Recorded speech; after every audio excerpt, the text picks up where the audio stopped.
Well, according to AMD and their newest release, the 950X 3D, they say that or they're justifying buying it because of it's in the current memory shortage.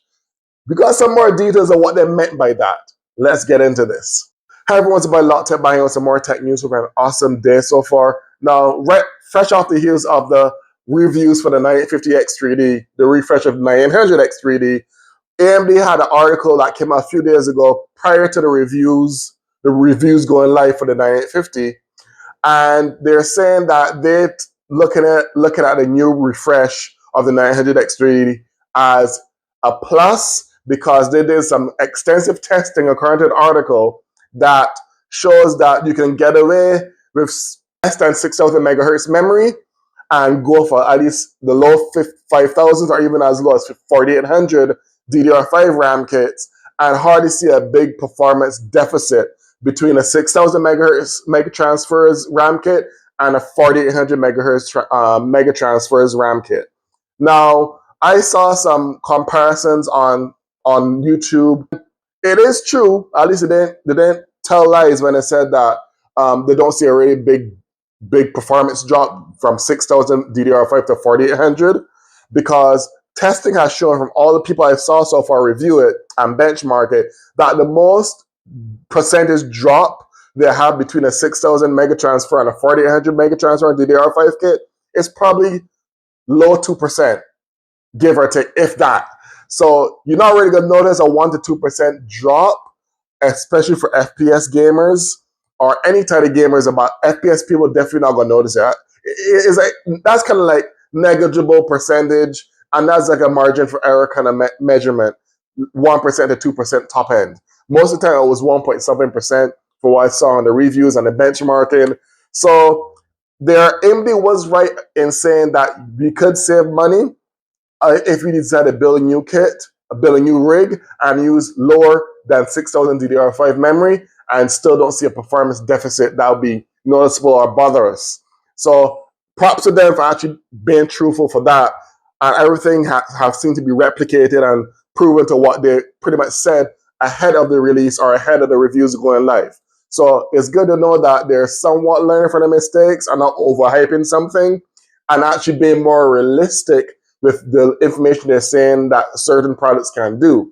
Now, knock on wood, you know, they love to drop the ball when it matters, but knock on wood, they keep this trend and learn from their previous mistakes that we all are aware of at this point. So 1 to 2%, I can see a problem, but it's gonna feel kind of weird having a 5,000 or something below 6,000 megahertz when they said that's a sweet spot. When Zen 5 first came out, they said 6,000 mega transfers is a sweet spot. So hey, if I'm actually gonna go online tomorrow or do some research tomorrow, and then probably make a follow-up video to this and see if there's really a big price difference between 4,800 or 5,200 mega transfers versus 6,000 mega transfers DDR5 kit. If it's less than $50 difference, I'm gonna call BS. I haven't seen what's out there yet for things lower than 6,000 mega transfers, but I'm gonna do my own little research. I'm hoping that the price drop from 6,000 to 4,800 or 5,200 is significant enough for people to actually consider getting lower frequency DDR5 because of the RAM prices right now.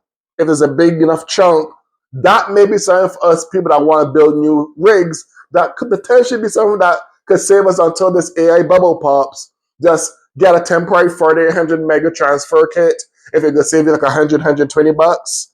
And then when the AI bubble finally bursts, you sell the 4,800 or trade it in and get the recommended 6,000 megahertz mega transfer sweet spot that AMD pushed for the Zen 5 release.